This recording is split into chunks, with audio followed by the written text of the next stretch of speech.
Of late, I have posted one video of my pet where it was jumping while in the process of playing, right? So, more or less, my pet always stays happy. And the reason why it's happy is, it's because it does things which she loves the most. She loves playing, she loves running, she loves jumping, and maybe that's the reason why it more or less stays happy and keeps us happy as well.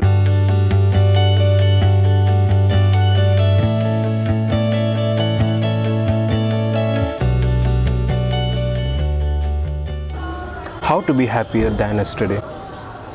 What makes us really happy?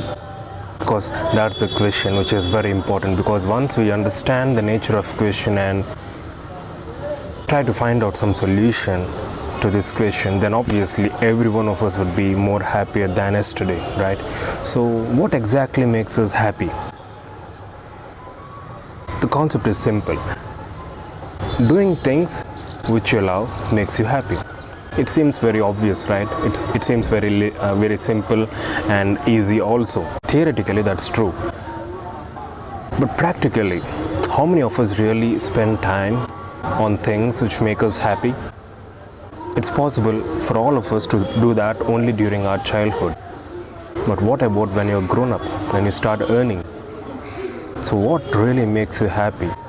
Those are the things which we tend to keep them last, because we assume that they are less productive. But as a fact of matter, doing things which you love, it can be anything: washing your car, playing music, playing with your pet, and any kind of activity. It can be even reading books, newspapers, watching TV, any legitimate means or legitimate activity which makes you happy. So when you focus on these things and when you do them, when you incorporate them in your weekly schedule, then definitely your happiness levels are really going to increase enormously.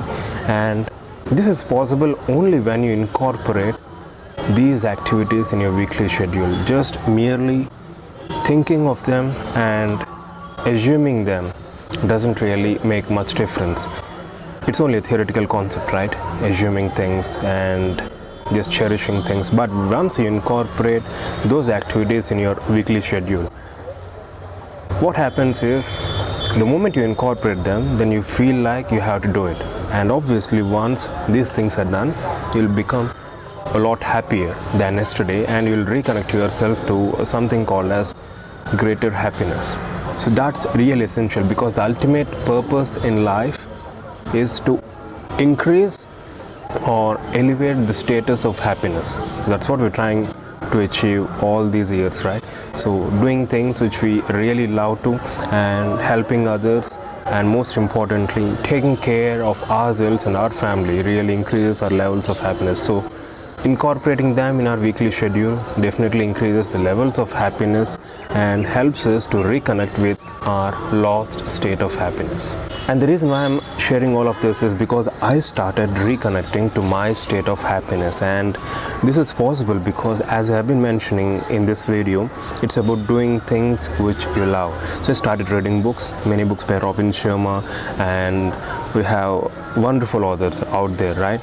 So I've been reading another book by Daniel Kahneman, a Nobel Prize winner, and the name of the book is Thinking Fast and Slow. It's a wonderful book, and the most enjoyable part of doing things which give you impeding happiness is about, it gives you a sense of excitement also. And of late I've been watching many YouTube lectures by Michael Sandels, a renowned law professor at Harvard University. And most importantly, I even started spending time playing with my pet, and as a result of which, even though in spite of my busy schedule or because of my commitments, I'm able to remain focused and happy. And that's possible only when I incorporate those things which make me happy in my weekly schedule. So make sure that you have a weekly schedule, plan your things out prior a week, and make sure that implement them and see the result at the end.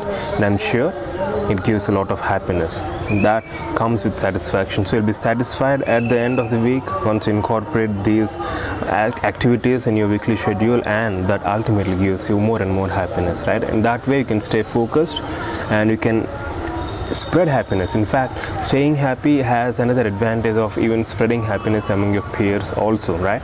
So that's very important. And I hope the tips which I'm sharing with you are useful, and start implementing them in your day-to-day activities, and I'm sure you'll be a happier lot, right? Thank you.